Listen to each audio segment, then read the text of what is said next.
Between the 16th and 20th centuries, the Ottoman and Russian empires fought a number of wars, in fact over a dozen of them. It was basically a war of attrition between these two powerful empires, one which was in decline and the other which was ascending. The Russian Imperial Army won most of these wars. In fact, one of the greatest Russian czars ever, Ivan the Great, established himself as the emperor of almost all of Eastern Europe, all the way from the Russia-Ukraine border, controlling the Black Sea, from Volgograd, covering Romania, Bulgaria, and Poland, all the way up to the border of modern-day Turkey.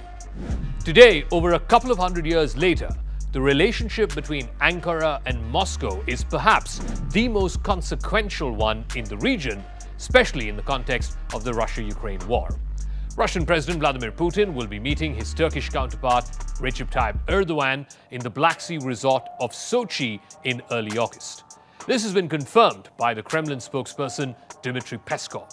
The two leaders will discuss regional problems as well as bilateral ties. Erdogan was instrumental in helping secure agreements between Russia and Ukraine in Istanbul last week to allow a resumption of food grain exports via the Black Sea. But why does Putin want to meet Erdogan, and that too twice in 2 weeks? Are military ties between Moscow and Ankara on the cards? What is the connection between Turkish-made Bayraktar drones, which it has supplied in large numbers to Ukraine, and the first family of Turkey?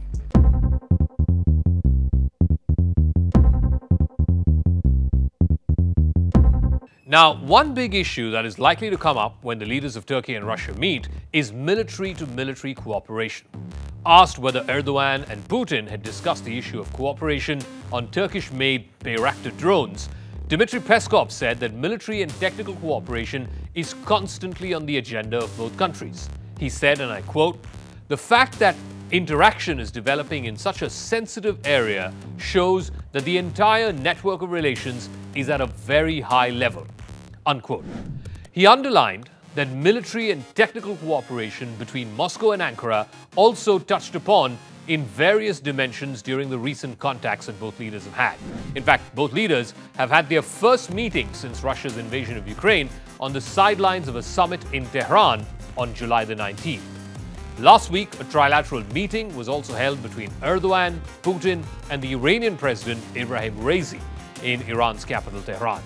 The leaders gathered for the 7th summit in the Astana format to discuss recent developments in Syria, the fight against terror groups which pose a threat to regional security, the humanitarian situation in that country, and the voluntary return of Syrian civilians.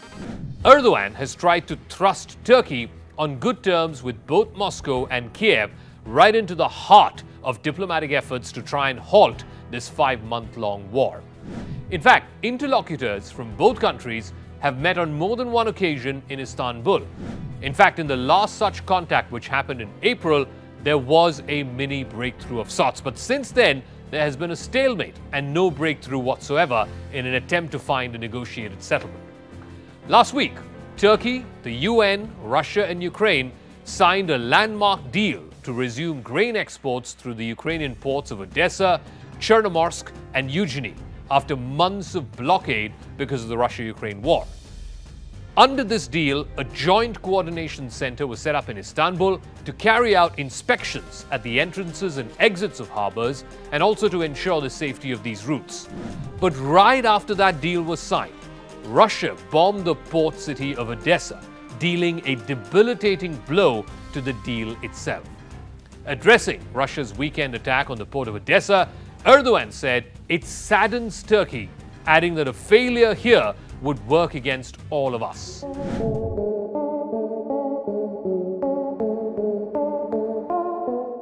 Russia, in turn, has been concerned by Erdogan's threats to launch new military incursions into northern Syria. Iran has supported the Syrian government, so has Russia in the decade-long conflict, while Turkey has backed the rebel groups. Both Putin and Iranian leaders have urged Erdogan against launching a new Syrian offensive. Analysts believe that Turkey would prefer to get Russia and Iran's approval before starting a new campaign. Remember, there are Kurdish militants in northern Syria who Ankara views as terrorists. Turkey has been providing Ukraine with deadly Bayraktar drones, which has had a devastating impact on Russian troops and assets.